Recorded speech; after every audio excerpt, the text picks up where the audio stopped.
What's good? It's Woog. Please like the video, subscribe to the channel if you are into the fight talk. We have Saul Canelo Alvarez, 57 wins, 1 loss, and 2 draws, challenging Dmitry Bivol, 19 wins and 0 losses for Dmitry Bivol's WBA Super Light Heavyweight title. Canelo Alvarez was newly crowned undisputed champion when he added Caleb Plant's IBF super middleweight 168-pound title to his collection of WBC, WBO, and WBA belts that he had won off of Callum Smith. That's where he earned the WBA belt, as well as the WBC belt, which was vacated or stripped from David Benavidez because he missed weight against Romer Angulo. And then Canelo won the WBO belt against Billy Joe Saunders, and then again against Caleb Plant he secured the IBF 168-pound title. And in between the Callum Smith and Billy Joe Saunders fight is when he took the kind of off-schedule fight against Avni Yildirim and just smoked him in about 3 rounds. I don't remember Avni Yildirim landing anything of significance in that fight. And this is kind of the stage career-wise that few ever attain. And that is basically, Canelo Alvarez, for one, being the A side in any fight he's involved in, whether he's fighting and defending his belts or challenging somebody else for their belts, because in this case, Dmitry Bivol is the light heavyweight champion, the WBA champ. And it doesn't matter. Canelo Alvarez has pretty much garnered enough stardom and has done enough in enough weight divisions to where, like a Floyd Mayweather, like a Manny Pacquiao, Canelo Alvarez will always be the A side. Unless maybe if he challenged like Tyson Fury up in heavyweight or something like that. But Canelo Alvarez is without a doubt widely recognized as a generational talent. Yes, you do have naysayers who, still for whatever reason think that he's, handpicking opponents. Well, every star somewhat handpicks or selects his fights. But in terms of like the challenge faced fight over fight, I maintain that Canelo Alvarez has an elite schedule. Go ahead and match his schedule up with other greats of the past, 20 to 25 years. Floyd Mayweather Jr., Oscar De La Hoya, Manny Pacquiao, and so forth. Look at the fight-by-fight schedule, and I'm telling you, whether you're talking about the back-to-back fights for Canelo against Triple G, and say what you want about the controversial results of those 2 fights, at the end of the day, he went 24 rounds with Triple G without hitting the canvas once. And they were both very close fights. Now, most people, including myself, believe that Triple G deserved the decision win in that first fight. And I, like many, feel like the second one was more of a toss-up. Some think that Canelo won, some think that Triple G won. That one was ruled a decision win, majority decision win for Canelo Alvarez, which basically did this to their careers, where Triple G, he just fought against Ryota Murata, but think about how different Triple G's legacy would be if one or both of those decisions, super close decisions, went slightly the other way. But instead, since the first was a draw and the second was awarded to Canelo, Canelo did this with his career. And then he took on, Rocky Fielding up at 168. That was him kind of taste testing 168. And then he comes back to 160 and he beats Daniel Jacobs in a fight that I thought Daniel Jacobs had a near 50-50 chance at winning. I have a lot of respect for Jacobs' skills, and I've seen him maintain his level of quality at middleweight. Well, maybe I should have thought better after seeing how Canelo performed, win, lose, or draw, whatever you think about it, how he performed against Triple G in those 2 fights. Maybe I should have said, no, Canelo's got the edge here. But yeah, he ended up winning a unanimous decision over Daniel Jacobs. And I look at that as being one of Canelo's most impressive wins. Certainly on this side of his Gennady Golovkin 2 fights career, right? Because he had everything beforehand when he first made a splash by knocking out like Carlos Baldomir on the Shane Mosley versus Sergio Mora undercard, and he knocked Baldomir out pretty devastatingly. Then he wins his next few fights. By now, he's already at like 154. Among those wins was a nearly retired, or at least a very old, Shane Mosley, I would say post-prime Kermit Cintron, and Josecito Lopez TKO'd him in the 5th round, and then a very close and I would say a little bit controversial fight with Austin Trout. I do not like that Texan scoring system that allows the scorecards to be announced after every 4 rounds, because here I am watching, Austin Trout versus Canelo, or Canelo versus Austin Trout, thinking, oh damn, Canelo might be losing this one. Trout might be up like 3-1 after 4. Certainly probably 2-2 at the worst for Austin Trout. And then they read the scorecard and it's like either 3-1 Canelo or 4-0 Canelo. Something crazy. And I'm like, well, damn, Austin Trout doesn't have a chance here. And then, I feel like he kind of adjusted his fight style to try to make up for what he was lacking in those first 4 rounds, even though I kind of thought that he outboxed Canelo. But yeah, Canelo ends up winning that one. I think he dropped Austin Trout at some point in the fight. He wins a unanimous decision, and that was his last fight leading up to the Canelo Alvarez showdown versus Floyd Mayweather Jr., where, there is a little bit of revisionist history. I do think Canelo's gotten a lot better since fighting Floyd Mayweather, but let's not get it twisted. When Canelo and Floyd was announced, me, a Floyd fan, I was pretty spooked by Canelo as the opponent. I'm like, damn, this is a dangerous fight. This is like the second fight in Floyd Mayweather's 6-fight Showtime deal. His first was, I think, against like Robert the Ghost Guerrero. Then he fights Canelo Alvarez. Canelo Alvarez is still in his early 20s by this point. So yeah, Floyd Mayweather definitely taught him a lesson or two. It was a majority decision win. It should have been a unanimous decision win. That scorecard was crazy. But Floyd Mayweather outboxed Canelo Alvarez, and Canelo Alvarez then went on a tear, stopping Angulo, fighting a very close split decision win against Erislandy Lara. This is another one of those super close fights for Canelo Alvarez. Just style-wise, Lara was a very difficult opponent to beat, let alone look good against. Then James Kirkland and Miguel Cotto, another very good fight, very competitive fight there. Miguel Cotto, Hall of Fame level fighter. And then he fights a undersized Amir Khan who is going way up in weight. Then he fights Liam Smith, Julio Cesar Chavez Jr., which I actually think that my first video was a preview on Canelo Alvarez versus Chavez Jr. I thought that Chavez Jr. had a very good chance at winning. As unprofessional as Chavez has proven to be, and no matter where you set the fight weight class wise, he's going to blow weight. You already know that about Chavez Jr., but I thought that he was going to pose some very difficult issues for Canelo, mostly just his physical gifts, his power, his durable chin, his size, things like that. But no, Canelo Alvarez pretty much beat him from pillar to post. I'm surprised that one even went the distance, and that led to the back-to-back fights with Triple G. I remember when Canelo beat Chavez Jr., he announced in the ring, he said basically, no, I'm not running from any MFer, let's go. And then the crowd just went crazy because we've been wanting to see Triple G versus Canelo, because prior to that, Canelo was just testing the waters at 160 against like Miguel Cotto, who's not really a 160 guy. He's not even really a 154 guy, but he fought in both of those divisions, won belts in both of those divisions. But many were still skeptical,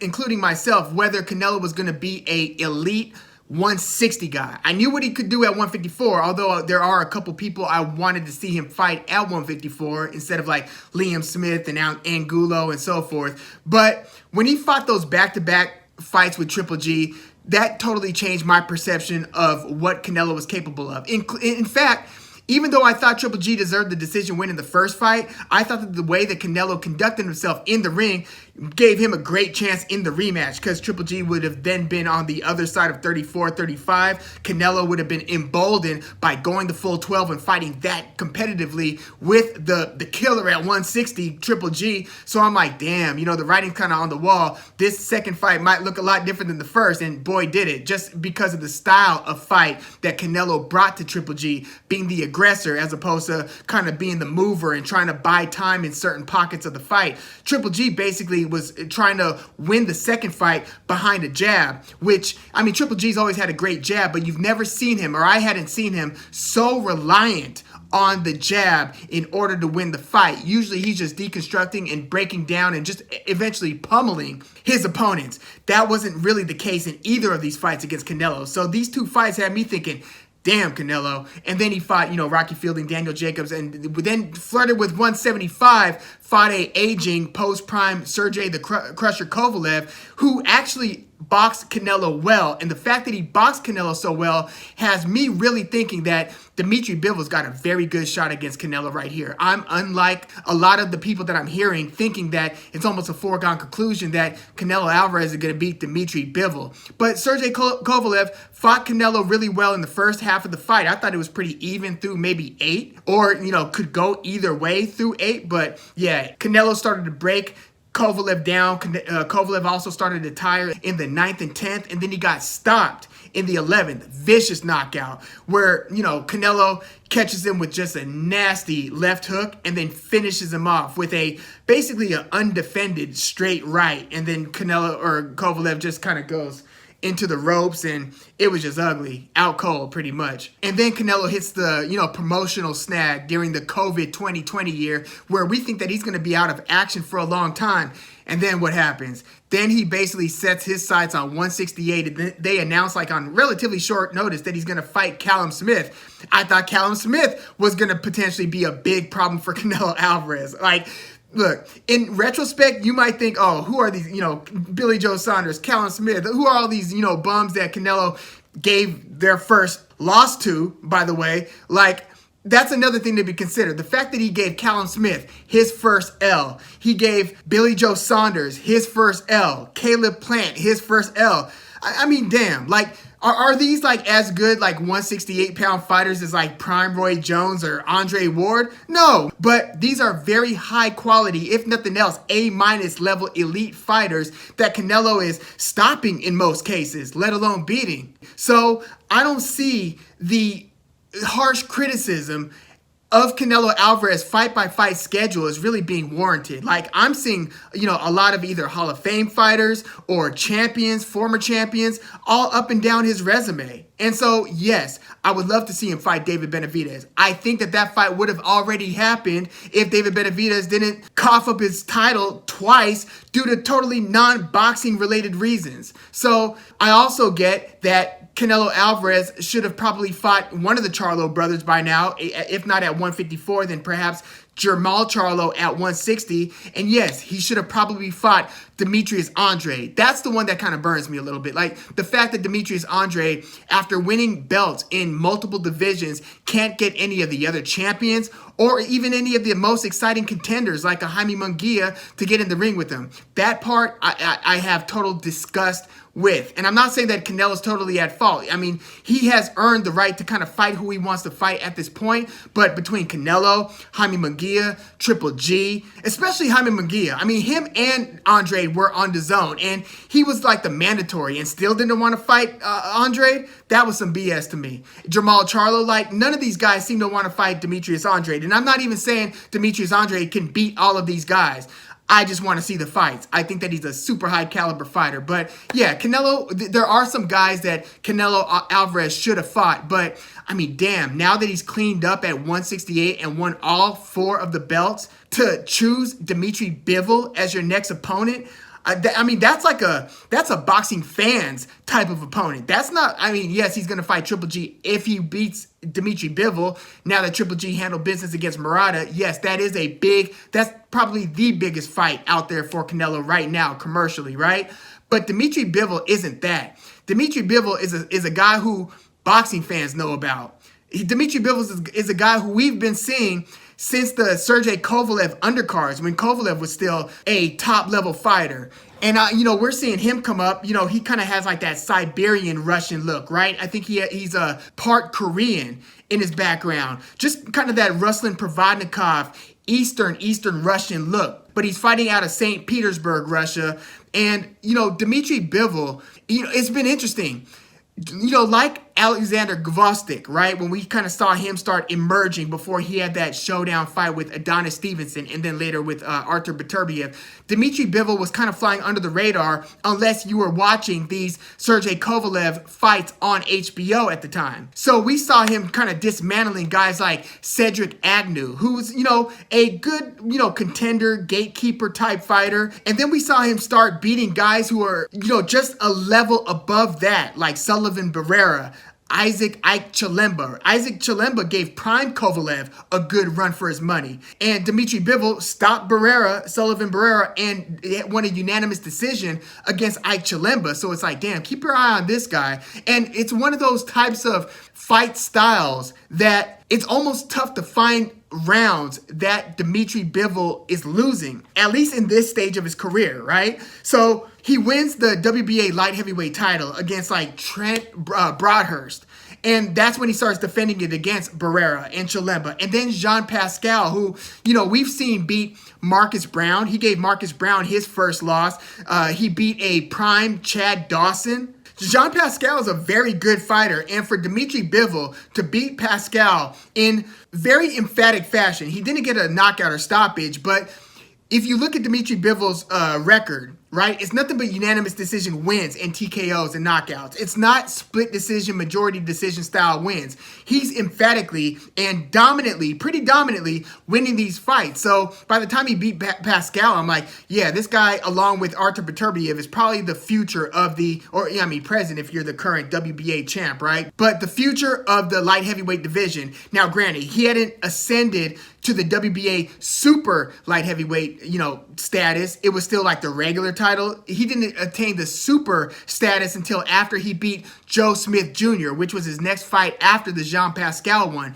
And the fight against Joe Smith Jr., rewatch that fight, because if the same Dmitry Bivol that entered the ring against Jean Pascal and Joe Smith Jr. is the one to take to the ring against Canelo Alvarez, I would actually give the edge, meaning I would pick Dmitry Bivol to beat Canelo Alvarez, straight up. And the only thing that's making me think Canelo in this one, quite frankly, is Dmitry Bivol's next couple of fights, the Craig Richards fight and the Umar Salimov fight post-COVID, because he basically went on like a year-and-a-half layoff between Lenin Castillo, which was his first fight after beating Joe Smith Jr., which we'll get back to that Joe Smith Jr. fight, but after he fought Lenin Castillo, he was out of the ring during that COVID 2020, returns to the ring in May 2021 against Craig Richards, who's actually emerging as a pretty good fighter himself. Craig Richards has had a win since this unanimous decision, another one, even though Craig Richards overperformed or Dmitry Bivol underperformed, at least relative to expectations. Craig Richards is about to fight Joshua Buatsi, the undefeated light heavyweight prospect. He's a problem. So that's going to be a pretty interesting one. But Dmitry Bivol didn't dominate Craig Richards as much as people would have expected him to, but I think that Craig Richards might be better than people expected as well. And then he looked equally unimpressive in another unanimous decision win against Umar Salimov, where, if you ask me, it looks like Dmitry Bivol's like really slowing down in the second half of these fights. If you look at his legs against Joe Smith Jr. and Jean Pascal, you will see a level of footwork. He doesn't have like super fast feet. He's not like Manny Pacquiao, but he's got faster feet usually than his opponents, and the placement, the intelligent footwork is usually far superior to his opponents. That's why he's winning just about all these rounds and all these fights if he's not knocking the guy out, because he also at a point had pretty heavy hands. Now, he's won his last like 6 or 7 fights via unanimous decision, so he hasn't had a knockout since like March 2018 against Sullivan Barrera. So maybe some of the punching power was a little overstated, but he does seem to thump, and he throws a lot of volume too. But when he fought Joe Smith Jr., you want to talk about an outclassing against a very dangerous fighter. He had Joe Smith Jr. looking like he couldn't get out of first or second gear for like most of the fight. Now, Joe Smith Jr. came on strong in the middle rounds and then really thumped him at the end of right as the bell sounded at the end of the 10th round, to where Dmitry Bivol kind of like stumbles back. You hear like Chris Mannix and like the people on the call saying, whoa, Sergio Mora and company. They're all like, oh, look at Bivol. Like, that one looks like it hurt, as he like puts his glove on the rope to steady himself as he walks back to his corner. Chris Mannix thinks that particular punch did something to change the in-ring demeanor of Dmitry Bivol, basically thinking that Dmitry Bivol's become somehow a little gun-shy after getting rocked by Joe Smith Jr. at the end of the 10th round. But then if you look at the 11th and 12th round, he comes back and he wins the 11th and 12th against Joe Smith Jr. Not to mention, by the end of the 12th round, for like the last 20 seconds, he's putting an absolute beating on Joe Smith Jr., where he looks like if this thing went another round or two, or another 20 seconds in the 12th round, he might get a knockdown or stoppage over Joe Smith Jr. He was really letting him have it at the end of 12. So, I mean, if he was gun shy because of that punch sustained at the end of the 10th, he sure had a hell of a way of showing it in the 11th and 12th. That's all I'm saying. But he did get rocked at the end of the 10th against Joe Smith Jr. But look at his movement through like the first 8 to 10 rounds. I haven't seen that same level of footwork and the same, I don't know, we'll call it like leg endurance. It's like you picture yourself like running like a few miles, right? In your like mid to late 30s versus in your mid to late 20s. Or playing basketball, just running up and down the court at high speeds and, getting back on defense and then, trying to take somebody to the basket, then hustling back on defense. Your legs tend to start feeling heavier as you age. But if you look at Dmitry Bivol's age, he's not an old fighter. So I'm wondering if these were just kind of, let's get steady in these fights with Craig Richards and Umar Salavov after the layoff, basically getting his legs back, or if this is something that is unrecoverable. I'm still not sure what to make of Dmitry Bivol's last couple fights. Now, granted, these were both against very tall fighters. Like Craig Richards is like 6'3", or even taller. He's listed at 6'3", but he might be even taller than that. And then Umar Salamov is like 6'3 and a half, close to 6'4". So Canelo Alvarez, in terms of physical stature, way different than the last two guys Dmitry Bivol's had to fight. Because Dmitry Bivol at like, 6 feet, 6'1", was basically, using his intelligent footwork to get inside on these taller fighters so he could land his shots cleanly. And don't get me wrong, he was winning the vast majority of all of these rounds. Craig Richards won a few rounds though.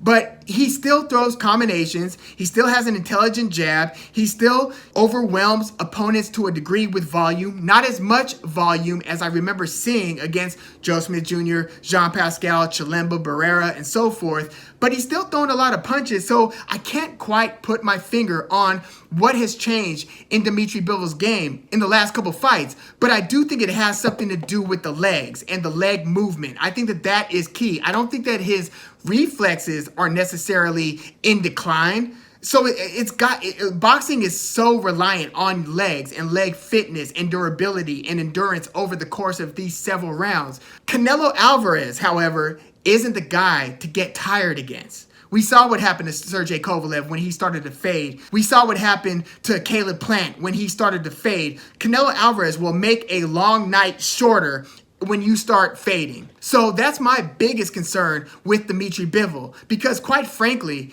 as I'm sizing up Canelo Alvarez versus Dmitry Bivol, I'm expecting to see Dmitry Bivol outbox Canelo Alvarez for the first few rounds. Like, if it wasn't for how remarkable Canelo Alvarez has been over his past several fights where he's breaking faces and stopping all these 168 guys after fighting at 154, 160, if it wasn't for all the unbelievable stuff I've seen from Canelo lately, I wouldn't have any hesitation in picking Dmitry Bivol. Like, if you were to ask me like 2-3 years ago, Dmitry Bivol versus Canelo Alvarez, it's almost a no-brainer, seriously. And I'm still kind of thinking like maybe Dmitry Bivol, because 175 is not 168.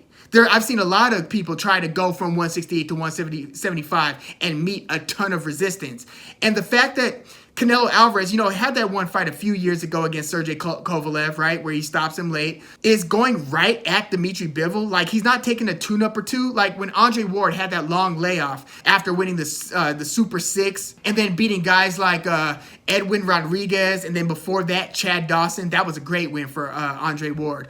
But he went to 175 and he fought like 3 fights before fighting Kovalev. He fought like Alexander Brand. He fought Sullivan Barrera was one of his 3 fights. And then he fought Sergey Kovalev, kind of getting acclimated from the long layoff, which Canelo hasn't had a long layoff. He's very active, very, very active. But also to get acclimated to the weight class. So I'm pretty surprised that Canelo's going right after the WBA champ.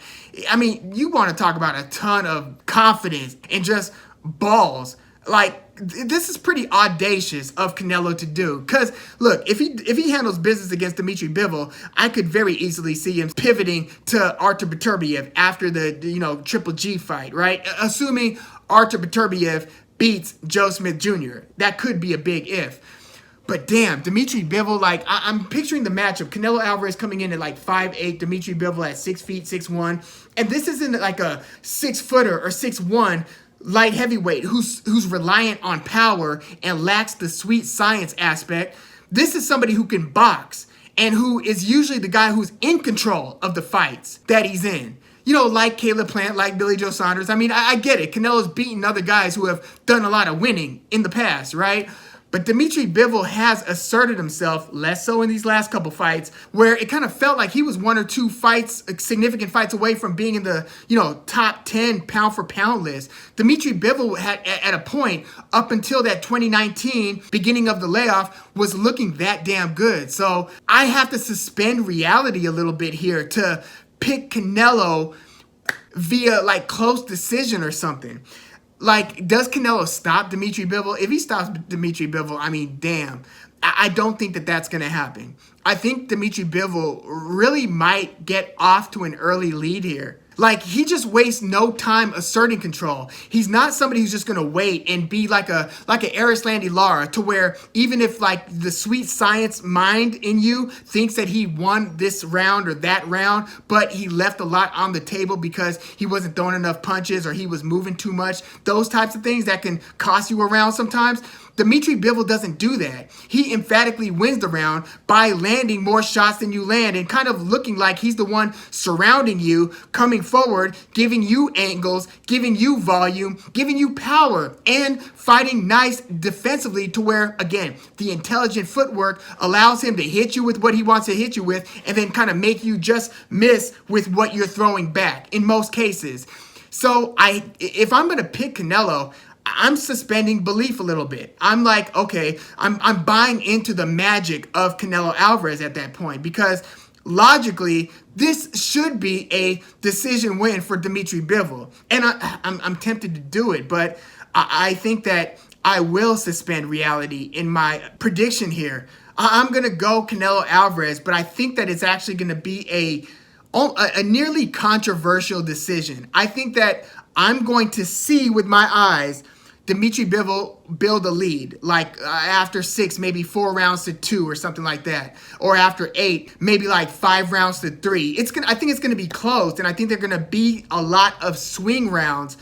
I'm just thinking stylistically, what's Canelo going to do to close the distance and land his shots against the 6-foot? Again, the guys who Dmitry Bivol has had a little issue with, he got thumped by the 6-foot plus Joe Smith Jr., and then he's been fighting 2 6'3" guys in a row. He's going to be fighting a 5'8" Canelo Alvarez, who is about as good reflex-wise as it gets these days, right? Like, his ability to move his upper body and make you miss in the counter, like, immediately, where it's like, poof, like, his pull counter is almost looking Floyd-like. And, like, Canelo's ability to rip to the body, I imagine a big part of Canelo's attack to Dmitry Bivol is going to be to the body. I don't see a lot of guys going to Dmitry Bivol's body. So that's going to be one thing to factor in. Canelo Alvarez is so vicious to the body. And, that might be the edge that Canelo Alvarez develops. He did kind of walk Callum Smith down, but Callum Smith is not Dmitry Bivol. He hits harder pound for pound. Callum Smith at 168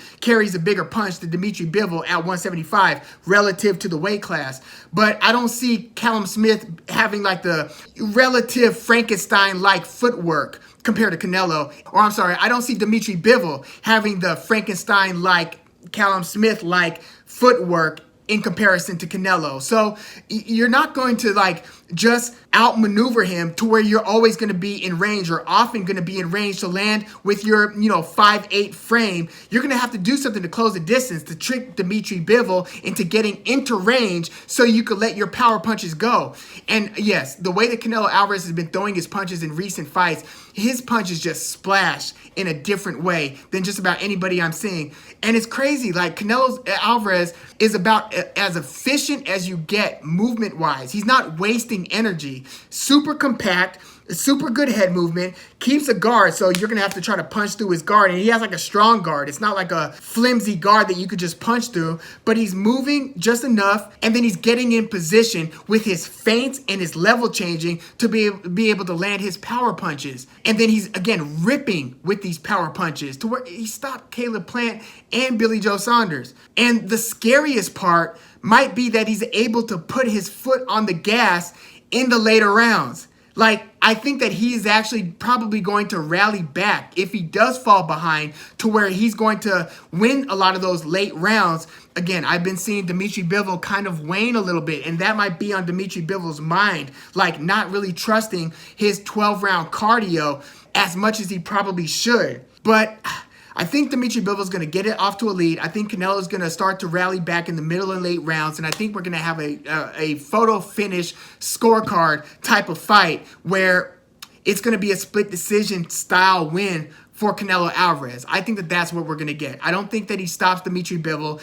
I think it's entirely possible that Canelo Alvarez looks flat against Dmitry Bivol, and Bivol perhaps looks like 2019, 2018 Dmitry Bivol and just wins a unanimous decision against Canelo Alvarez, where Canelo is having trouble getting stuff going, and maybe he even hurts Canelo Alvarez.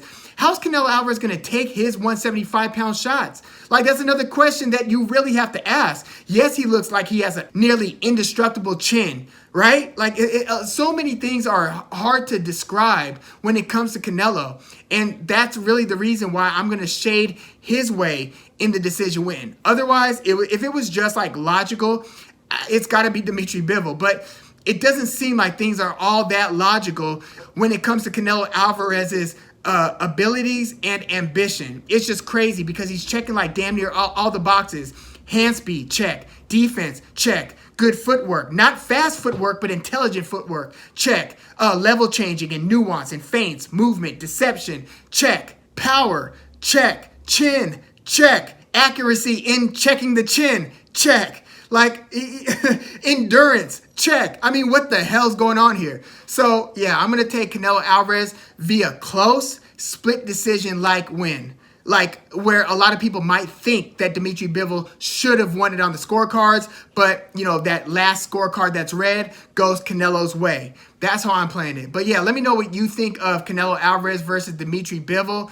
Unbelievable career for Canelo Alvarez. Mystifying career thus far for Dmitry Bivol. He was looking like one of the elites up until that layoff. I'm not sure what we're getting right now in these last two fights, but I do think that he's going to be more prepared for this Canelo Alvarez fight than he was for the Craig Richards and Salamov fight. So we'll see what happens, but let me know what you think in the comments. Let me also know what happens after this fight, given Gennady Golovkin's win over Ryota Murata. I don't like Gennady Golovkin's chances against Canelo Alvarez in the trilogy fight. I don't even think, quite frankly, that he goes the distance in the trilogy fight. And then just the thought of Canelo Alvarez potentially versus Artur Beterbiev. I mean, are you kidding me? Like, yeah, let me know what you think. Please like the video, subscribe to the channel if you are into the fight talk. I'm Woog. Thanks for tuning in.